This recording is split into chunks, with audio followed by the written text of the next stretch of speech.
15 شعبان کی رات جسے عرف عام میں شب برات کہا جاتا ہے، چھٹکارے کی رات، حالانکہ یہ چھٹکارے کی رات دراصل حقیقت میں جو قرآن کی روح سے چھٹکارے کی رات ہے اور تقدیر کے فیصلوں کی رات ہے، وہ رمضان کے آخری عشرے کی تاک راتوں میں سے ایک رات ہے۔ میں انشاءاللہ اس پہ احادیث بھی بیان کر دوں گا۔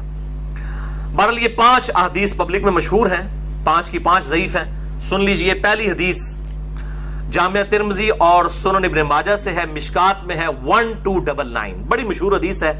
اما عائشہ رضی اللہ تعالیٰ عنہ کہتی ہیں آپ صلی اللہ علیہ وآلہ وسلم کو میں نے ایک رات بستر پہ نہیں پایا تو میں آپ کو ڈھونڈتے ہوئے نکلی تو آپ صلی اللہ علیہ وآلہ وسلم بقیع غرقد تشریف لے گئے تھے، بقیع قبرستان میں، اور آپ صلی اللہ علیہ وآلہ وسلم نے وہاں پر یعنی دعا فرمائی، اور اما عائشہ کہتی ہیں کہ میں آپ صلی اللہ علیہ وآلہ وسلم سے پہلے ہی واپس آ گئی تو آپ صلی اللہ علیہ وسلم نے مجھ سے مخاطب ہو کر فرمایا کہ کیا تم نے یہ گمان کیا تھا کہ اللہ اور اس کا رسول تم سے خیانت کریں گے؟ یعنی سانس پھولا ہوا تھا تو آپ کو پتا چل گیا کہ یہ میرے پیچھے آئی تھی، یعنی مراد یہ کہ تم یہ سمجھی کہ میں کسی اور زوجہ کے پاس چلی گئی، اور وہی اما عائشہ نے کہا کہ ہاں میں یہی سمجھی تھی۔ تو آپ نے فرمایا یہ بے شک نصف شعبان کی رات ہے، یعنی 15ویں رات ہے شعبان کی، 14 اور 15 کی درمیانی رات۔ اس رات اللہ تعالیٰ آسمان دنیا پر نزول فرماتا ہے جیسا کہ اس کی شان کے لائق ہے، اور بنی کلب کی بکریوں کے بالوں سے بھی زیادہ لوگوں کی مغفرت کر دیتا ہے، لیکن یہ روایت ہے ضعیف۔ ڈاکٹر طاہر القادری صاحب یہ روایت پڑھتے پڑھتے ٹھٹک گئے، کیونکہ اس کے آگے لکھا تھا امام ترمذی نے کہ روایتی جعلی ہے، لیکن یہ علماء اتنے بے شرم ہیں اور بالکل خیال نہیں کرتے ہیں کہ آدھی حدیثیں پڑھتے ہیں، اور چلے کوئی جاہل ہو تو ہم اس کو بینیفٹ آف ڈاؤٹ دے سکتے ہیں، لیکن اگر کوئی عالم اس طرح کی کام کرے گا تو اس کو تو پھر ہم نہیں چھوڑیں گے۔ یہ بے شرمی کی انتہا ہے اور علمی خیانت کی انتہا ہے۔ ٹھٹک گئے۔ آگے کے الفاظ ہیں، امام ترمذی کہتے ہیں کہ یہ روایت منقطع ہے، سب سے شدید جرح ہے کہ راویوں کی ملاقات ہی نہیں آپس میں، اور وہ کہتے ہیں اس میں جو تبع تابعی ہے یحییٰ بن کثیر، اس کی ملاقات تابعی عروہ سے ثابت نہیں جو سیدہ عائشہ کے بھانجے تھے، اور جو تبع تابعی ہے حجاج، اس کی ملاقات یحییٰ بن کثیر سے سما ثابت نہیں ہے۔ اور پھر ساتھ امام ترمذی نے لکھا کہ میں نے اپنے استاد امام بخاری رحمہ اللہ تعالی جنہوں نے صحیح بخاری لکھی ہے ان سے جب اس حدیث کے بارے میں پوچھا تو انہوں نے بھی کہا یہ حدیث صحیح نہیں ہے، یہ حدیث ضعیف ہے، اور یہ سارے حکم انہوں نے بتائے۔ البتہ ایک حدیث ہے صحیح مسلم میں 2256 جس میں رات کا تو ذکر نہیں کہ یہ کون سی تھی، بہرحال یہ الفاظ موجود ہیں صحیح مسلم 2256 کہ آپ صلی اللہ علیہ وسلم ایک دفعہ رات کو اٹھ کے قبرستان بقیع غرقد چلے گئے، 3 دفعہ یوں ہاتھ اٹھا کر آپ نے دعا کی، بڑی لمبی دعا کی، اما عائشہ بھی پیچھے پہنچی، اور پھر بعد میں پہلے ہی وہ آگے اپنے بسترے پہ سانس پھولا ہوا تھا، آپ نے فرمایا کہ تو میرے پیچھے آئی تھی، تو نے کیا سمجھا اللہ اور اس کا رسول خیانت کریں گے، سیم وہی الفاظ ہے۔ پھر آپ نے فرمایا کہ جب تم سوئی ہوئی تھی، لیٹی ہوئی تھی، میں نے گمان کیا کہ تم سو گئی ہو، میرے پاس جبرائیل آئے تھے، انہوں نے مجھے اللہ کا پیغام دیا کہ جا کر بقیع غرقد میں جو دفن ہے مسلمان ان کے لیے دعائے مغفرت کریں، تو میں ان کی دعائے مغفرت کے لیے بقیع غرقد قبرستان میں آیا اور 3 دفعہ ہاتھ اٹھا کے دعا کی۔ اس سے یہ بھی بات پتہ چلی کہ بعض جو سلفی علماء کا یہ موقف ہے کہ قبر کے سامنے ہاتھ اٹھا کے دعا نہیں کر سکتے، وہ بالکل باطل ہے۔ قبر کے سامنے ہاتھ اٹھا کے دعا کر سکتے ہیں، اور اس میں یہ نہیں ہے کہ وہ قبر والے سے مانگ رہے ہیں، وہ آپ اللہ ہی سے مانگ رہے ہیں۔ نبی صلی اللہ علیہ وسلم نے بقیع غرقد قبرستان میں 3 دفعہ ہاتھ اٹھا کے دعا کی، صحیح مسلم 2256۔ بلکہ المستدرک للحاکم میں موجود ہے کہ تمہارا رب حیا فرماتا ہے اس شخص سے جو ہاتھ اٹھا کے دعا کرے کہ اسے محروم لوٹائے۔ ہاتھ اٹھا کے دعا کرنا یہ افضل عمل ہے، اور آپ ہر دعا کے لیے، ایون نماز کے بعد بھی، آپ اجتماعی دعا کی بات نہیں کر رہا، الگ سے جو آپ دعا ہاتھ اٹھا کے کریں تو زیادہ بہتر ہے، نہ بھی اٹھائیں تب بھی ٹھیک ہے۔ ہم ٹائلٹ میں جاتے وقت ہاتھ اٹھا کے دعا کرنے تو نہیں جاتے، کر کے جاتے، یا بسم اللہ جو ہم پڑھتے ہیں کھانے سے پہلے ہاتھ اٹھا کے تو نہیں، دونوں طریقے سے بہتر ہے کہ آپ ہاتھ اٹھا کے کریں، اس سے بغیر بھی بالکل ثابت ہے۔ دیکھ لیں میں ساتھ کتنے چھوٹے چھوٹے مسائل بتا دیتا ہوں، اور یہی جو مسلم کی حدیث ہے 2256 اسی میں وہ دعا ہے، السلام علیکم اہل الدیار من المؤمنین والمسلمین وإنا انشاءاللہ بکم للاحقون نسأل اللہ لنا ولکم العافیہ، جو قبرستان جانے کی دعا ہے کہ اے اس قبرستان کے رہنے والے مسلمان مرد و عورت، مومنین مرد و عورت، ہم تم پر سلامتی بھیجتے ہیں، اور ہم تم سے اللہ کے حضور جو ہے وہ عافیت کا سوال کرتے ہیں، بے شک ہم بھی مر کے تمہارے پاس آنے والے ہیں، اپنے لیے بھی اور تمہارے لیے بھی اللہ کے حضور ہم عافیت کا سوال کرتے ہیں۔ دوسری حدیث شعب الایمان امام بیہقی کی کتاب میں ہے 1305، مشکات کے اندر اس کا نمبر ہے، اور یہ ویسے پرائمری کتاب ہے امام بیہقی کی شعب الایمان۔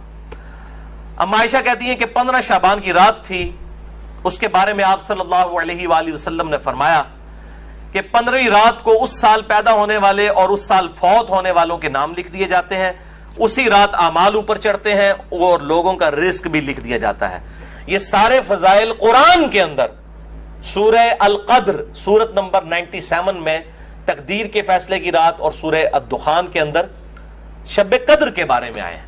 اور میرا اصول یہ ہے کہ اگر کوئی حدیث جس کو محدثین بھی ضعیف کہہ رہے ہوں اور وہ قرآن سے بھی ٹکرا رہی ہو تو اس کو ریجیکٹ کرنا بالکل آسان کام ہے۔ اس حوالے سے وہ حدیث بھی میں انشاءاللہ بعد میں بتا دیتا ہوں۔ تو یہ روایت بھی منقطع ہے، اس میں ابن حارث جو تابعی ہے اس کی سیدہ عائشہ سے کوئی ملاقات ثابت نہیں ہے، یہ منقطع روایت ہے۔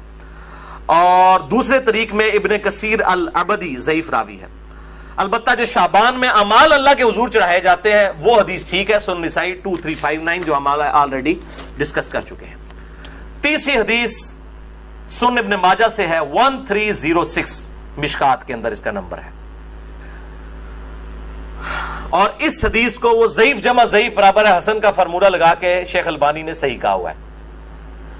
اور اس پہ مجھے ایک لطیفہ بھی ضمناً یاد آ گیا، آج سے کئی سال پہلے اسلام آباد میں ایک اہل حدیث عالم جو ہے وہ بریلویوں پہ گرج رہے تھے، یہ بدعت ہے اس رات میں عبادت کرنا، کوئی ثابت نہیں، کوئی حدیث نہیں۔ تو میں نے ان کو ایک چٹ لکھ کے بھیجی کہ آپ کے جو روحانی ابا جان ہے محدث اعظم سعودیہ شیخ ناصر الدین البانی، انہوں نے تو یہ سنن ابن ماجہ کی روایت کو جو مشکات میں 1306 ہے اس کو تو صحیح کہا ہوا ہے، تو مہربانی کر کے یہ جتنا غصہ ہے یہ البانی پہ بھی نکالیں آپ۔ تو اگر آپ کہتے ہیں اس کی اجتہادی غلطی ہے تو ان بیچاروں کو بھی اجتہادی غلطی کہہ کے چھوڑ دیں، یعنی آپ نے دوگلی پالیسی کیوں رکھی ہے؟ یا کم از کم پبلک کو بتائیں تو صحیح۔ لے جی بے شرمی کی انتہا، اس بندے نے چٹ بھی پڑھی ہے لیکن بیان نہیں کیا۔ اپنے بابے سب کو پیارے ہیں، ہمارا بابا ہمیں پیارا، تو وہی صاحب ہے، بابے سب کو پیارے ہیں۔ یہ بابوں کا فتنہ بڑا خطرناک ہے، چاہے وہ کسی بھی شکل میں نکل آئے۔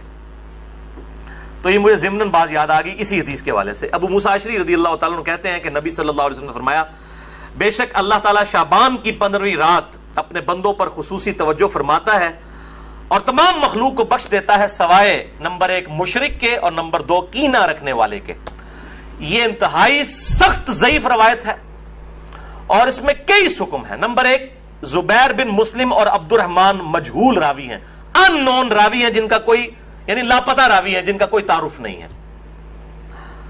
دوسرا ابن لہیہ اور ولید بن مسلم، یہ دونوں مدلس ہیں اور عام سے روایت کر رہے ہیں اور سما کی تصریح کوئی نہیں ہے۔ اور شیخ زبیر صاحب نے مشکات 1306 کے فٹ نوٹ پہ لکھا کہ اس کی جو سند ہے یہ ظلمات میں ڈوبی ہوئی ہے، یعنی کسی صورت ہی حسن درجے تک نہیں پہنچتی ہے۔ یہ تو ضعیف میں بھی سخت ترین ضعیف روایت ہے۔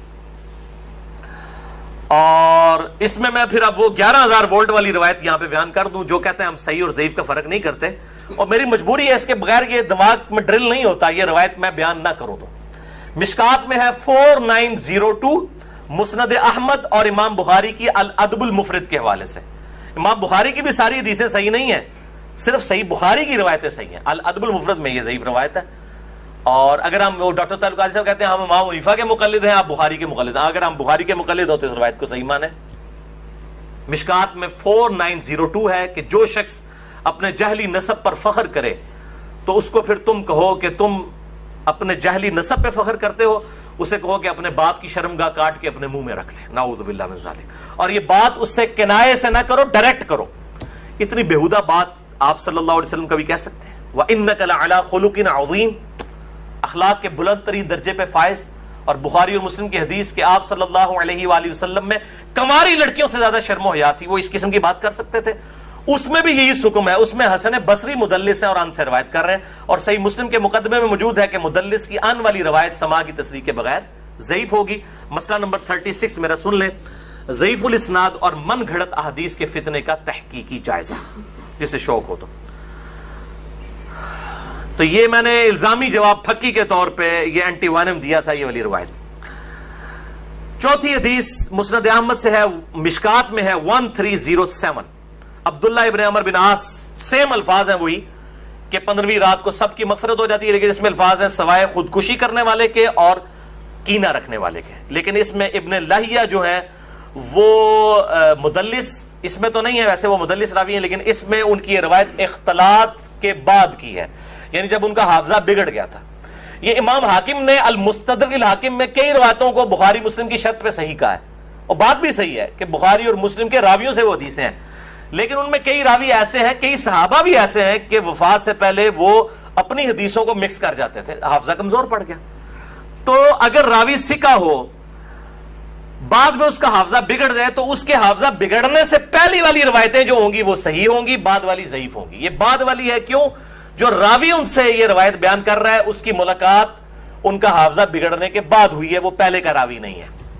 اسی وجہ سے امام حاکم کی کئی روایتیں جن کو وہ بخاری اور مسلم کی شرط پہ صحیح کہتے ہیں وہ ضعیف ہو جاتی ہیں. یہ میں آپ کو ٹیکنیکل پوائنٹ بتا رہا ہوں. وہ حضرت آدم کی توبہ قبول ہونے والا جو واقعہ ہے نبی صلی اللہ علیہ وآلہ وسلم کے وسیلے سے، مسئلہ نمبر 43 میں بھی میں نے بتایا ہے، وہ روایت جو ہے وہ امام حاکم نے تو بخاری مسلم کی شرط پہ صحیح کہا ہے، لیکن وہ روایت تو ضعیف ہے اور سخت ضعیف روایت ہے. تو یہ چیزیں خیال رکھی جائیں.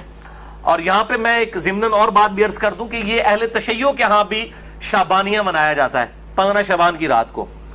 وہ شب برات نہیں منا رہے ہوتے ہیں، وہ امام محمد بن حسن عسکری کا یوم ولادت مناتے ہیں.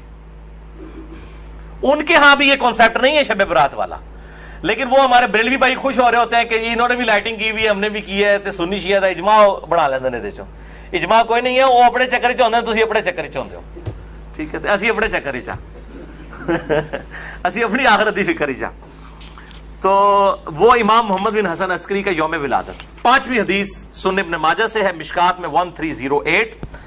مولا علی رضی اللہ تعالیٰ عنہ علیہ السلام سے ہے کہ جب شعبان کی 15ویں رات ہو تو آپ صلی اللہ علیہ وسلم نے فرمایا دن کا قیام کرو، رات کا قیام کرو، دن کا روزہ رکھو. اب دن کا روزہ الگ سے صحیح مسلم وہ 27 جو 45 نمبر حدیث تھی اس سے ثابت ہے، اس کی وجہ سے میں نہیں، وہ الگ سے، کیونکہ غروب آفتاب سے طلوع فجر تک آسمان دنیا پر اللہ تعالیٰ نزول فرماتا ہے اور کہتا ہے کوئی مغفرت کا طالب کہ میں اسے بخش دوں، ہے کوئی رزق مانگنے والا کہ میں اسے عطا کروں، ہے کوئی عافیت چاہنے والا کہ اسے عافیت دوں. اور یہ سلسلہ طلوع فجر تک حتی مطلع الفجر، وہ جو سورہ قدر میں شب قدر کے بارے میں آتا ہے، یہ وہی الفاظ ہیں.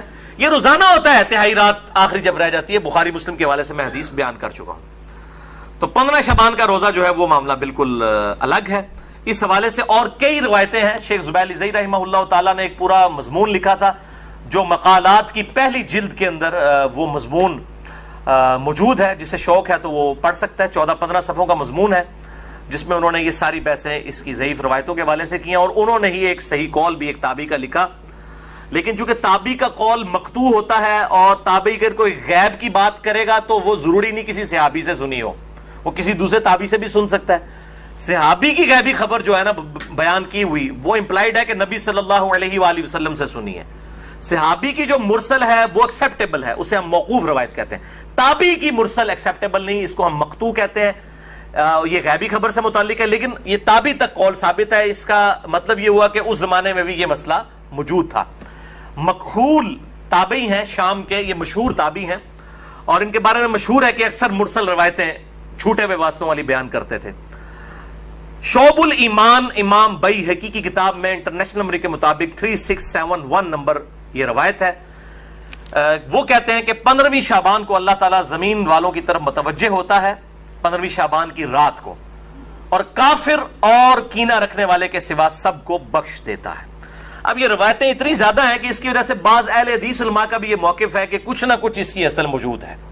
اکثر تو نہیں مانتے لیکن کچھ اہل حدیث علماء بھی مانتے ہیں، اور دیوبند بریلوی تو ویسے ہی مانتے ہیں. اور میرا موقف شروع سے جو تھا وہی ہے کہ میں ہمیشہ فتویٰ نہیں لگاتا، خود کرتا نہیں ہوں، کسی پہ فتویٰ نہیں لگاتا. میرا مسئلہ نمبر 44 پرانا بھی سن لیں اور اب یہ نیا بھی آج ریکارڈ ہو رہا ہے. میرا موقف وہی تھا 5 سال